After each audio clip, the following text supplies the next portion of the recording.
un peu comme tout le personnel de l'établissement, on est un peu. On a pris une claque, on est choqué, un peu écœuré quoi, de la situation, parce que on a une profession qui est déjà entre guillemets pas très mise en avant un peu par tout le monde, donc on n'avait vraiment pas besoin de se retrouver avec ce genre d'affaires à l'heure actuelle. Ça salit un peu votre profession finalement. Ben, ça salit, et si on peut dire que ça salit la profession, alors que, enfin, on a plus de 25 000 surveillants qui font, avec le peu de moyens qu'ils ont, leur travail correctement tous les jours. Et il faut surtout pas que les gens se raccrochent à l'idée que voilà, enfin, on est sur un acte complètement isolé qui est complètement, c'est une grosse connerie. Ça, c'est un acte isolé.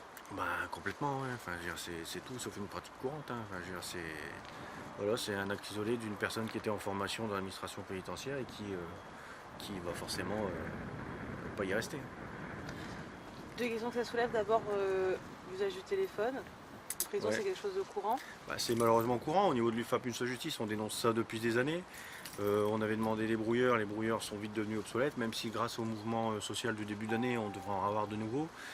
Il faut savoir aussi qu'on a un gros problème de projection. Je vous donne l'exemple de la maison d'arrêt de Sequedin qui a des projections quasi quotidiennes, même si on en a moins via le fossé qu'on nous fait rêver comme une solution miracle, mais qui est tout sauf le cas. Mais non, enfin, vous avez des projections directement dans les cours de promenade et ça remonte. Et voilà. Enfin, c'est un fléau sur lequel il y a des solutions, mais l'administration, encore une fois, ne veut pas mettre les moyens pour l'éradiquer. Parce que vous, personnellement, vous n'avez pas les moyens de lutter contre ça. Bah, vous savez, à partir du moment où vous avez des gens qui viennent, qui trouvent un grillage, qui passent au-dessus d'un fossé et qui projettent dans une cour de promenade, et ils refont monter ça aussi, on arrive après il y a ce qu'on récupère, mais il y a surtout ce qu'on n'arrive pas à récupérer, que ce soit téléphone portable ou autre. Le problème aussi c'est qu'on est sur un établissement qui est de 2005, donc vous savez, ça fait 13 ans qu'il est ouvert, il a été fouillé intégralement une fois. On en revient à la problématique de moyens. Nous, il y a des moments où on sait, les agents en trouvent tous les jours des téléphones portables. Mais encore une fois, on ne se donne pas les moyens, même des fouilles ne serait-ce que sectorielles. Non, on ne fait pas, on n'a pas l'argent, on n'a pas les ressources. Donc on a toujours des bonnes excuses pour laisser la situation se pourrir. Vous les voyez, les détenus, avec le téléphone portable ou pas? Ah, on les voit, les collègues, quand ils les retrouvent, donc forcément c'est sur des suspicions, etc. Mais les voir directement, non, en général on les retrouve quand ils sont cachés ou s'ils sont surpris avec. Mais... Parce que les solutions, c'est ça, c'est fossé, brouilleur, ce que vous me disiez?